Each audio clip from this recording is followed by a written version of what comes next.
Goldilocks and the Three Robots, a family fable of the robot kingdom. Once upon a time in the robot kingdom, a curious young girl named Goldilocks was wandering through the forest. She had heard stories about a magical castle filled with robots, and she wanted to have a look for herself. So she set off on an adventure, determined to find the castle. After a long journey, Goldilocks eventually arrived at the castle. To her surprise, she found three robots standing guard at the entrance.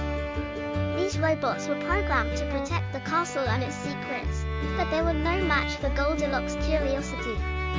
As soon as she laid eyes on the robots, she knew she had to find a way inside. Goldilocks tried her best to sneak past the robots, but eventually they noticed her.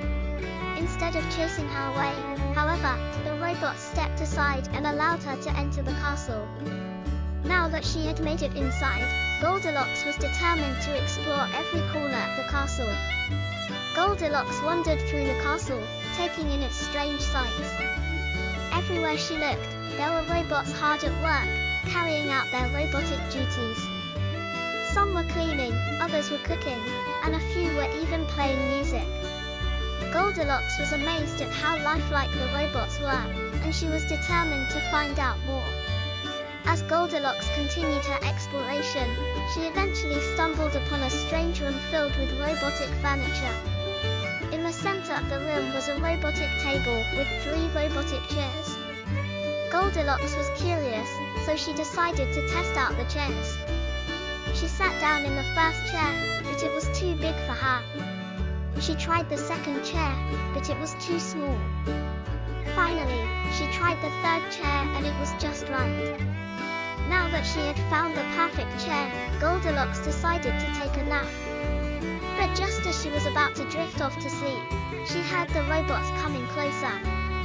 She quickly jumped up from the chair and hid behind a curtain. The robots searched the room but couldn't find her.